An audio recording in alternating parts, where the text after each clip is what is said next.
Една история, която много искахме да ви разкажем. Ще ви срещнем с едно 24-годишно момче, неговото име е Дарин Тодоров. Той е бивш нападател на юношите на Левски. Точно преди 3 години катастрофира на автомагистрала Хемус. Общо 370 дни беше в будна кома. Дарин се събуди и започва много бавно възстановяване. Днес обаче е изминал един буквално невероятен път, който граничи с истинско чудо и точно заради това искахме да ви го покажем. Историята за битката му и битката на майка му да го върне такъв, какъвто е бил преди катастрофата, сега ще ви разкаже Вяра Деянова. Вяра, добро утро!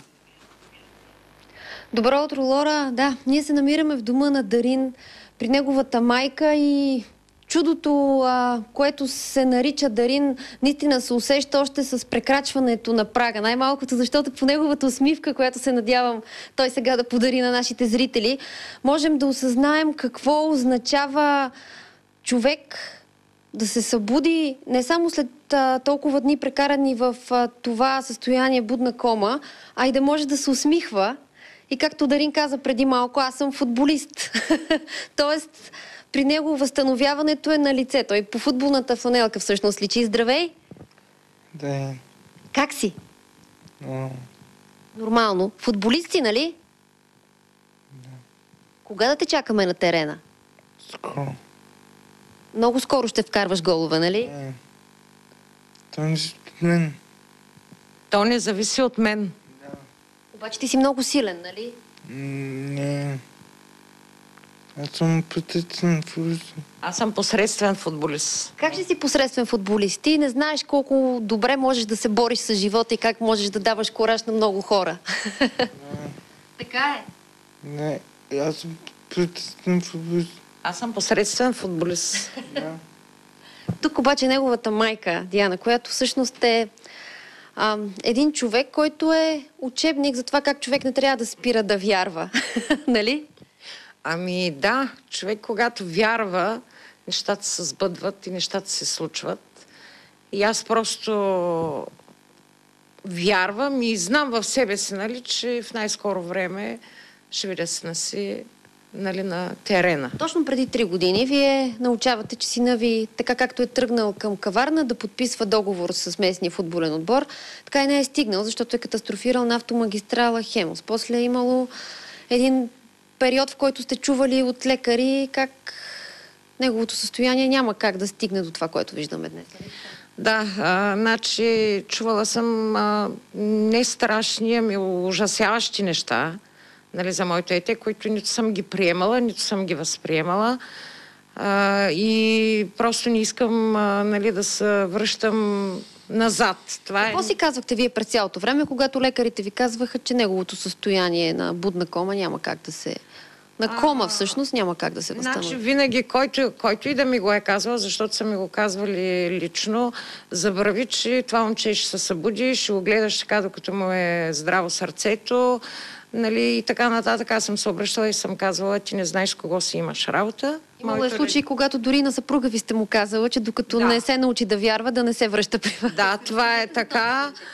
Значи след Германия се върнахме в Нови пазар в болницата и той ми се обади, нали, по телефона и аз казах, нали, бях го сложила вече на количка и той почна да мърда, нали, левия крак. И аз нали, се обаждам по телефона, не знаех, че това е спазъм, не знаех, въобще не разбирах от тия неща.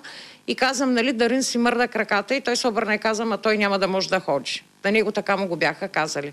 И аз не го пусках въобще в болницата. Казах, излизаш от тук. Лъжа е, разбира се, да. И казвам, излизаш от тук и просто, нали, нямаш работа тук при детето.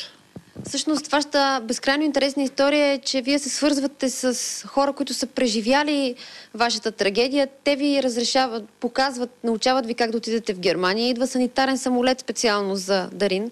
Там обаче от едно светило чувате нещо, което пак е било препъни камък по пътя на неговото, или по-скоро по пътя на вашата вяра, че това ще се случи. Значи там един немски невролог, който е много известен, просто го запитах, кажете ми, нали, ще се събуди ли Дарин или не. И човека беше, нали, откровен и каза, нали, ако ти каже някой, че ще се събуди и ако ти каже някой, че няма да се събуди, той не е лекар. Само Господ може да каже. Ние сме направили всичко, което трябва.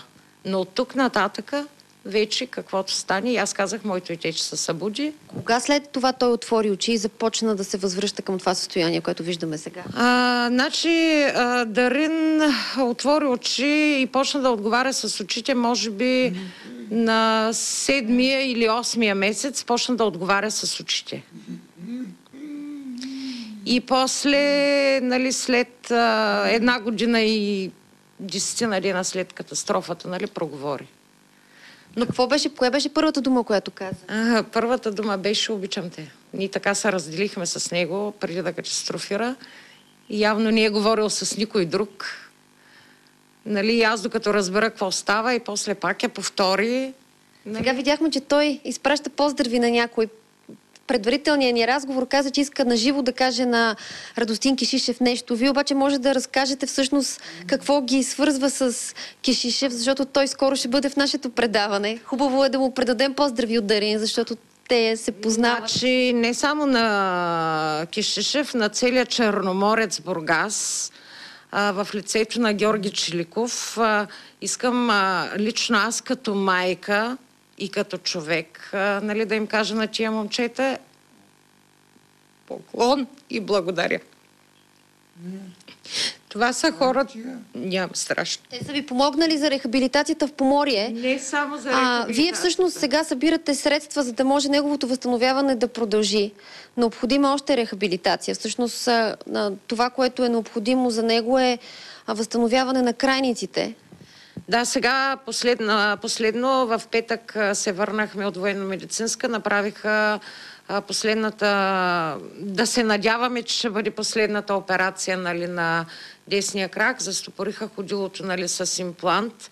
И пак благодарение, нали, на Черноморец и ние имахме, нали, останали пари в дарителската сметка. Платихме 2700 лева за импланта. Това са средства, които обаче на вас ви стават все по-непосилни. Ние просто нямаме вече средства, нали, в които, значи, от тук нататъка... А всеки лев си заслужава, предполагам, защото всеки лекар, който го вижда и в България, казва, че това е чудо. Разкажете за невролога във военна болница. Какво е казал, когато го е видял? Значи невролога във военна болница, той просто не можеше да повярва човека на това, което вижда. И почна да търси материали и беше, нали, откровен и вика: майче, какво си правила, нали, не знам, но просто това, което си направила, нали, с твоя син, го няма никъде в цял свят. Истината е, че вие сте се научила да бъдете и рехабилитатор. В Германия са ви научили? Да, в Германия, когато ме показваха немските кинезитерапевти, аз гледах с пренебрежение, казвам, това не може да се случи. И те пак, хората, нали, си проявиха човещината и са ми слагали ръцете, нали, да ме учат, нали, как да го раздвижвам и така нататък. И то, всъщност, това, което се е случило с вашите усилия, е на лице. Предай поздрави на твоите колеги футболисти. На Кишишев няма ли да му кажеш поне нещо? Не. Всички да бият. Не. Не кажа кога съм. Добре, няма. А кой е любими отбор? Барселона. Барселона? Не. Левски. Левски. Обаче истината е, че ти си бил централен нападател и си играл с номер 8, нали така? Да. Тоест и Стоичков е твой човек. Не? Той е чувар. Той е чорбар. Навлизаме в дълбоки води. Да. Истината е, че наистина състоянието на Дарин е едно чудо и всеки, който иска, има възможност, би могъл да помогне, за да може той да се върне на терена. Зад колегата оператор в момента, аз виждам един велоалгометър, който той използва, когато не са му правили поредната хирургическа интервенция, така че наистина за всички нас ще е щастие да го видим скоро на терена. Ти обещаваш, че скоро се връщаш на футболния терен, нали? Не? Кажи да. Не. Да. Всъщност, той е по-скоро суеверен към връщането си, но категорично и вярва, че това ще се случи. Затова ние се надяваме неговата рехабилитация да се случи по най-добрия начин, нали така? Ами да, аз между другото мога да кажа, нали, на всички, че най-добрата рехабилитация за него е в Поморие. Да. И всъщност така завършва нашата жива връзка и с надежда към всички, които може би преживяват някаква трагедия в момента, че с вяра нещата се случват така, както виждаме в момента с Дарин. Това е всичко от нас. Много благодарим. Вяра Деянова се включи от Шумен, от семейството на Дарин. А ви останете с нас.